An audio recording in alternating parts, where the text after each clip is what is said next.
Hello friends, आप सभी का स्वागत है आपके अपने YouTube channel Ravi study GK पर। फ्रेंड्स, आज मैं आपके लिए 10 मिनट जीएस शो लेकर आ गया हूँ और आज आप सभी के लिए मैं भारत की तटीय रेखा इस टॉपिक से रिलेटेड मोस्ट इंपॉर्टेंट एमसीक्यू लेकर आया हूँ। फ्रेंड्स, मेरी कोशिश ये रहेगी कि कम टाइम में मैं आपको ये टॉपिक कंप्लीट करवा दूँ और जितने भी इंपॉर्टेंट क्वेश्चन करवाऊँगा सभी एग्जाम ओरिएंटेड आपके लिए रहने वाले हैं। और आप सभी के लिए मैंने 10 मिनट जीएस शो का 365 का सीरीज स्टार्ट करा हुआ जिसका टॉपिक नंबर 13 है।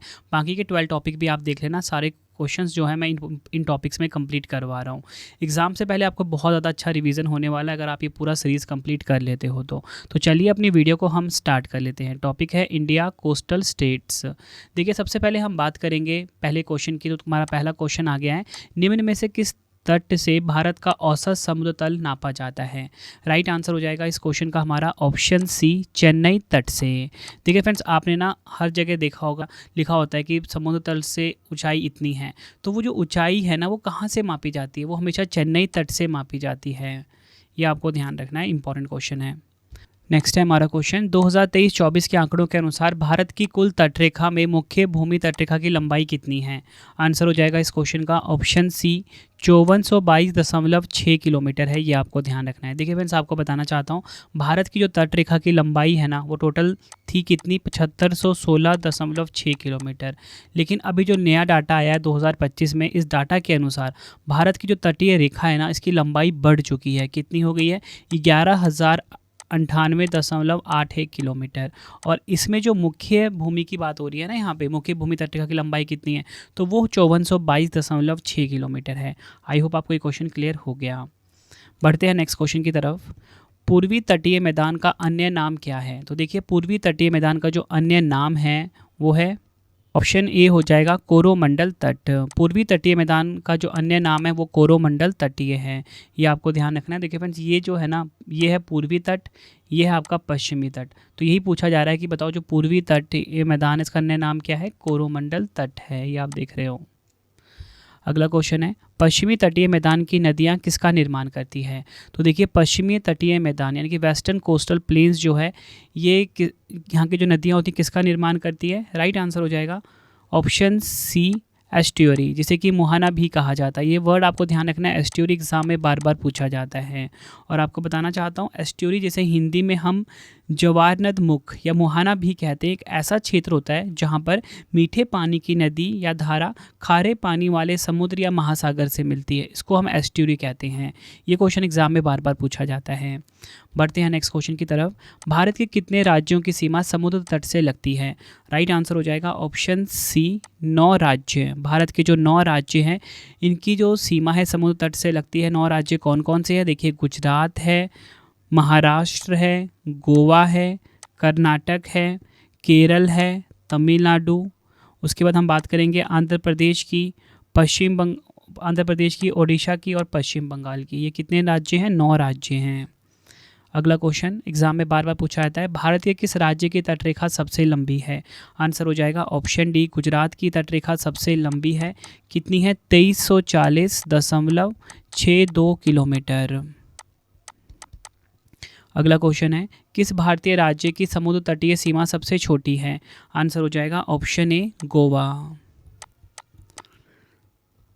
बढ़ते हैं नेक्स्ट क्वेश्चन की तरफ। निम्न में से किसे कैप कोमोरिन के नाम से जाना जाता है। देखिए, कैप कोमोरिन के नाम से किसे जाना जाता है। आंसर हो जाएगा ऑप्शन ए, कन्याकुमारी को कैप कोमोरिन के नाम से भी जाना जाता है। बढ़ते हैं नेक्स्ट क्वेश्चन की तरफ।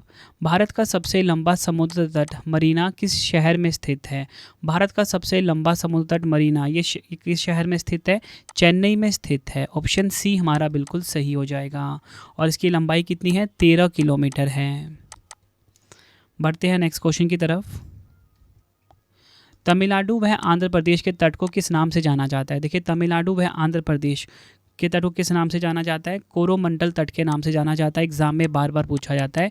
तमिलनाडु कहाँ पर है, आप ये देखिए, ये तमिलनाडु है और ये कौन सा राज्य है, आंध्र प्रदेश राज्य है। तो ये जो दोनों राज्य है ना, इसका जो तट है, इसका जो कोस्टल है, इसका नाम है कोरोमंडल तट। इसको आप डबल स्टार मार्क कर लीजिए।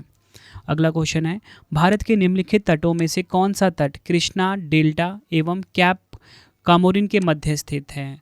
राइट आंसर हो जाएगा इस क्वेश्चन का ऑप्शन बी, कोरोमंडल तट। बढ़ते हैं नेक्स्ट क्वेश्चन की तरफ। भारत की प्रादेशिक जल सीमा समुद्र तट से कितने समुद्री मील की दूरी तक है? राइट आंसर हो जाएगा इस क्वेश्चन का हमारा ऑप्शन बी 12 समुद्री मील, या बोल सकते हो 12 नॉटिकल माइल्स तक। अगला क्वेश्चन है, प्रस्तावित सेतु समुद्रम समुद्री मार्ग किस समुद्री क्षेत्र से होकर जाता है? राइट आंसर हो जाएगा ऑप्शन बी मन्नार की खाड़ी से। देखिए बताना चाहता हूँ, प्रस्तावित जो सेतु समुद्रम समुद्री मार्ग है ये किस समुद्री क्षेत्र से होकर जाता है? मन्नार की खाड़ी से होकर जाता है। अगला क्वेश्चन है, न्यूमोर द्वीप कहाँ स्थित है? देखिए न्यूमोर द्वीप की यहाँ पे बात हो जा रही है, कहाँ पर है ये? बंगाल की खाड़ी में स्थित है। ऑप्शन सी हमारा बिल्कुल सही हो जाएगा। बढ़ते हैं नेक्स्ट क्वेश्चन की तरफ। कोंकण तट कहाँ से कहाँ तक विस्तृत है? देखिए कोंकण तट की यहाँ पे बात हो रही है, किस तट की? कोंकण तट की, ये वाला कोंकण तट है। ठीक है, पूछा जा रहा है कहाँ से कहाँ तक होता है ये? आंसर हो जाएगा दमन से गोवा तक। ऑप्शन ए हमारा बिल्कुल सही हो जाएगा। ठीक है, यहाँ से, ठीक है, यहाँ से लेके यहाँ तक जो है ये है कोंकण तट। बढ़ते हैं नेक्स्ट क्वेश्चन की तरफ। कौन सा पड़ोसी देश पाक जल डमरू मध्य और मन्नार की खाड़ी द्वारा गठित समुद्र के एक संकीर्ण चैनल द्वारा कौन सा देश भारत से अलग होता है? आंसर हो जाएगा इस क्वेश्चन का ऑप्शन सी श्रीलंका। नेक्स्ट है हमारा क्वेश्चन, 1970 के दशक में भारत की तटरेखा की मापी गई लंबाई कितनी थी? राइट आंसर हो जाएगा इस क्वेश्चन का option C 7516.6 kilometre.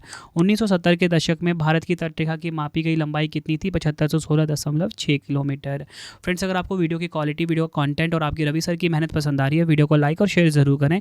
Comment box में अपना फीडबैक भी दें कि आपको वीडियो कैसी लगती है। फ्रेंड्स, मेरी कोशिश यही है कम टाइम में मैं आपको सभी इंपॉर्टेंट MCQs करवा दूँ। आपको अगला टॉपिक कौन सा चाहिए, किस टॉपिक पे वीडियो चाहिए, मुझे कमेंट में बताइए। अगर आपको इस टॉपिक का लॉन्ग वीडियो देखना है ना, तो वो भी चैनल के ऊपर अवेलेबल है। बढ़ते हैं नेक्स्ट क्वेश्चन की तरफ। भारत के कितने केंद्र शासित प्रदेश की सीमा समुद्र तट से लगती है? आंसर हो जाएगा ऑप्शन बी 4 केंद्र शासित प्रदेश। यह आपने ध्यान रखना है। डिटेल में समझेंगे। सीमा समुद्र तट से लगने वाले 4 केंद्र शासित प्रदेश कौन कौन से हैं? पुडुचेरी, लक्षद्वीप, अंडमान निकोबार द्वीप समूह, दादरा नगर हवेली और दमन द्वीप। ये दोनों एक ही हो गए हैं अभी। अगला क्वेश्चन है, भारत के पश्चिमी समुद्र तट का उत्तरी भाग किस नाम से जाना जाता है? देखिए पूछा जा रहा है जो भारत का पश्चिमी, ये पश्चिमी तट है ना, इसका जो उत्तरी भाग है, मतलब ये वाला भाग जो है, किस नाम से जाना जाता है? तो आप फोटो में भी देख सकते हो, कोंकण तट के नाम से जाना जाता है। ऑप्शन सी हमारा बिल्कुल सही हो जाएगा। ये लोकेशन बेस्ड क्वेश्चन ना आजकल एग्जाम में ट्रेंड हो गए हैं, पूछे जा रहे हैं। अगला क्वेश्चन है, भारत के किस बिंदु पर बंगाल की खाड़ी, अरब सागर तथा हिंद महासागर मिलते हैं? आंसर हो जाएगा ऑप्शन बी कन्याकुमारी। अगला क्वेश्चन है, तटीय आधार रेखा से भारत का विशेष आर्थिक क्षेत्र कितने समुद्री मील तक फैला है? आंसर हो जाएगा इस क्वेश्चन का हमारा ऑप्शन सी 200 समुद्री मील तक। बढ़ते हैं नेक्स्ट क्वेश्चन की तरफ। पूर्वीय तटीय मैदान की नदियां किसका निर्माण करती हैं? पूर्वी तटीय मैदान की जो नदियां हैं किसका निर्माण करती है, पूछा जा रहा है डेल्टा का। ऑप्शन ए हमारा बिल्कुल सही हो जाएगा। अगला क्वेश्चन है, भारत के किस राज्य की तटीय मैदान क्षेत्र को उत्कल का मैदान कहा जाता है? राइट आंसर हो जाएगा इस क्वेश्चन का ऑप्शन सी ओडिशा। ठीक है, इसे उत्कल प्लेन भी कहते हैं, या बोल सकते हो इसको हम, ये जो उड़ीसा का जो तटीय मैदान है ना, इसको उत्कल का मैदान भी कहते हैं। और आपने सुना होगा ना कि उत्कल दिवस मनाते हैं उड़ीसा दिवस को, तो यहाँ से आपको रिलेट हो जाएगा कि उड़ीसा को उत्कल के नाम से भी जाना जाता है। अगला क्वेश्चन है, भारत के पश्चिमी समुद्र तट की दक्षिणी भाग किस नाम से जाना जाता है? देखिए उत्तरी भाग मैंने आपको बताया था कोंकण तट को इसके नाम से जाना जाता है।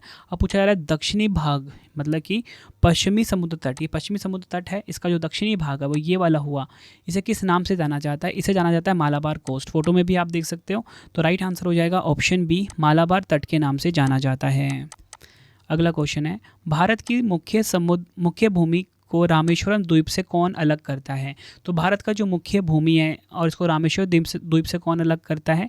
राइट आंसर हो जाएगा ऑप्शन डी पंबन चैनल। अगला क्वेश्चन है, आदम का पुल किन 2 देशों के मध्य स्थित है? देखिए आदम का पुल जो है किन 2 देशों के बीच स्थित है? आंसर हो जाएगा ऑप्शन ए भारत और श्रीलंका के बीच। नेक्स्ट है, डंकन पास किसके बीच स्थित है? देखिए डंकन पास की हम बात करेंगे, ये स्थित है दक्षिणी अंडमान और छोटा अंडमान के बीच। डंकन पास दक्षिणी अंडमान और छोटा अंडमान के बीच स्थित है, ये आपको ध्यान रखना है। अगला क्वेश्चन कर लेते हैं। यहाँ पे आप फोटो भी देख सकते हो, ये है साउथ अंडमान, ठीक है, और ये है लिटिल अंडमान, इसी के बीच में स्थित है क्या, डंकन पास। अगला क्वेश्चन, दीव एक द्वीप है, वह कहाँ स्थित है? आंसर हो जाएगा इस क्वेश्चन का ऑप्शन बी, गुजरात के तट पर स्थित है। अगला क्वेश्चन है, मन्नार की खाड़ी भारत को किस देश से अलग करती है? देखिए मन्नार की खाड़ी की बात हो रही है यहाँ पे, राइट आंसर हो जाएगा ऑप्शन बी, श्रीलंका से। मन्नार की खाड़ी भारत को किस देश से अलग करती है? श्रीलंका से अलग करती है। अगला क्वेश्चन है, लक्षद्वीप समूह के द्वीपों की उत्पत्ति किस प्रकार हुई है? लक्षद्वीप समूह के द्वीपों की जो उत्पत्ति है ये हुई है प्रवाल से, यानी कि कोरल से। अगला क्वेश्चन, लक्षद्वीप द्वीप और मालदीव द्वीप किस चैनल द्वारा अलग किए गए हैं? आंसर हो जाएगा इस क्वेश्चन का ऑप्शन सी, 8 डिग्री चैनल से अलग हुए हैं। अगला क्वेश्चन है, भारत का पूर्वी समुद्री तट किस नाम से जाना जाता है? भारत का जो पूर्वी समुद्री तट है ये जाना जाता है कोरोमंडल तट के नाम से। ऑप्शन सी हमारा बिल्कुल सही हो जाएगा। अगला क्वेश्चन है, पोर्ट ब्लेयर कहाँ स्थित है? पोर्ट ब्लेयर जो है ये स्थित है दक्षिण अंडमान में। ऑप्शन बी हमारा बिल्कुल सही हो जाएगा। अगला क्वेश्चन है, हिंद महासागर के तट पर स्थित निम्नलिखित देशों में सबसे लंबी तटीय रेखा किस देश की है? आंसर हो जाएगा ऑप्शन बी, भारत की है। बढ़ते हैं नेक्स्ट क्वेश्चन की तरफ। चिल्का लेगून झील किस तटीय मैदान में स्थित है? चिल्का लेगून झील जो है ये उत्कल तट, ऑप्शन डी हमारा बिल्कुल सही हो जाएगा। बढ़ते हैं नेक्स्ट क्वेश्चन की तरफ। भारत के पश्चिमी तट पर स्थित सबसे लंबी मुख्य भूमि तटरेखा वाला राज्य कौन सा है? राइट आंसर हो जाएगा ऑप्शन ए, गुजरात। भारत का जो पश्चिमी तट है ये वाला, इसमें सबसे लंबी भूमि जो जिसकी तटरेखा है वो कौन सी है? गुजरात राज्य की। अगला क्वेश्चन, निम्नलिखित में से कौन सा भारतीय राज्य पूर्वी तट पर स्थित है? तो भारतीय राज्य कौन सा जो पूर्वी तट पर है? देखिए गोवा पश्चिमी तट पर है, और यहाँ पे बात करेंगे हम केरल पश्चिमी तट पर, महाराष्ट्र पश्चिमी पे, और ओडिशा जो है ना ये है पूर्वी तट पर। ऑप्शन डी हमारा बिल्कुल सही हो जाएगा। अगला क्वेश्चन है, निम्नलिखित में से कौन सा केंद्र शासित प्रदेश भारत की तटरेखा पर स्थित है? कौन सा केंद्र शासित प्रदेश ऐसा है? तो राइट आंसर हो जाएगा इस क्वेश्चन का ऑप्शन सी, पुडुचेरी। ये काफ़ी इंपॉर्टेंट क्वेश्चन है। अगला क्वेश्चन है, भारत का संलग्न क्षेत्र पारदर्शिक जल सीमा के आगे कितने समुद्री मील तक की दूरी तक है? आंसर हो जाएगा ऑप्शन बी, 24 समुद्री मील। ये आपको ध्यान रखना है। भारत का संलग्न क्षेत्र पारदर्शिक जल सीमा, यानी कि पूछा जा रहा है कि India's contiguous zone extend up to how many nauticals miles beyond the territorial waters? Answer 24 समुद्री मील हो जाएगा। अगला क्वेश्चन है, पश्चिमी तट पर स्थित पर्वत श्रृंखला को क्या कहा जाता है? राइट आंसर हो जाएगा ऑप्शन डी, पश्चिमी घाट कहा जाता है। तो फ्रेंड्स ये आपको मैंने मोस्ट इंपॉर्टेंट 40 MCQs करवा दिए भारत के तटीय रेखा से जुड़े हुए। सभी क्वेश्चन प्रीवियस ईयर से लिए गए थे। वीडियो पसंद आई, वीडियो को लाइक और शेयर जरूर करें। अब 3 क्वेश्चन का टेस्ट जरूर देकर जाना है कमेंट बॉक्स में। ये 3 क्वेश्चन वही हैं जो ऊपर पढ़ाए मैंने आपको। निम्न में से किस तट से भारत का औसत समुद्र तल मापा जाता है? 4 ऑप्शन है आपके पास। पूर्वी तटीय मैदान का अन्य नाम क्या है? 4 ऑप्शन है। भारत के कितने राज्यों की सीमा समुद्र तट से लगी हुई है? तीनों क्वेश्चन का आंसर आपने मुझे कमेंट बॉक्स में देना है। और आपको ये वीडियो कैसी लगी है आपने अपना फीडबैक भी ज़रूर देना है मुझे कमेंट बॉक्स में। अगला टॉपिक कौन सा चाहिए मुझे कमेंट में बताइए। मेरा काम वीडियो लेकर आना है। और डेली करंट अफेयर क्लास ज़रूर लेना। करंट अफेयर्स बाय रवि पे बेस्ट क्वालिटी करंट अफेयर्स मैं पढ़ा रहा हूँ 10 मिनट्स में। करंट अफेयर्स बाय रवि पर।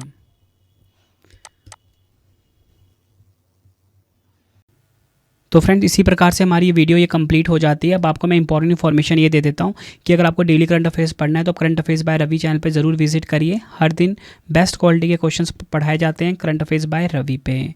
एक बार आप क्लास ज़रूर लीजिए। उसके बाद आपको बताना चाहता हूँ हमारी प्रिंटेड फॉर्मेट में बुक्स अवेलेबल हैं। आप सभी की डिमांड आती थी रवि सर हमारी बुक्स प्रिंटेड फॉर्मेट में चाहिए, तो रवि अदिति publication.com से आप बाय कर सकते हो। गूगल पे आपको इस वेबसाइट को सर्च करना है। 25,000 GK/GS की बुक, कोई भी किताब आपको चाहिए प्रिंटेड फॉर्मेट में होम एड्रेस पे डिलीवर करवा के आपको इस वेबसाइट से बाय करना है, रवि अदिति publication.com। अगर आपको PDF चाहिए किसी भी सब्जेक्ट का, करंट अफेयर्स का या GS का, तो आपको रवि बुक्स PDF.com से मिल जाएगा, जहाँ पे आपकी हमारी करंट अफेयर्स की PDF हो गई, मंथली करंट अफेयर्स की जो मैगजीन आती है करंट अफेयर्स की वो, पॉलिटी, हिस्ट्री, ज्योग्राफी सभी के जो पार्ट वाइज बुकलेट होती है वो आपको मिल जाएगा। ठीक है, प्रीवियस ईयर क्वेश्चंस का ravibookspdf.com पे। सैम्पल आप ये देख सकते हो, मंथली करंट अफेयर्स की हमारी मैगजीन आती है जो कि 500 से ज़्यादा MCQs हम हर महीने कवर करते हैं बेस्ट क्वालिटी के। तो वो भी आपको कहाँ पे मिलेगा, ravibookspdf.com पे। हमारा एप्लीकेशन है रवि स्टडी ऐप, इसे आप इंस्टॉल कर लीजिए। फ्री टेस्ट, फ्री PDF, कोई भी अगर आपको पेड वीडियो चाहिए, करंट अफेयर्स का पेड वीडियो है, GS का यहाँ पे मिलेगा, टेस्ट सीरीज़ मिल जाएगा, नोट्स मिल जाते हैं करंट अफेयर्स के, GS के। रवि स्टडी ऐप को आप प्ले स्टोर से इंस्टॉल कर सकते हो अपने फ़ोन में।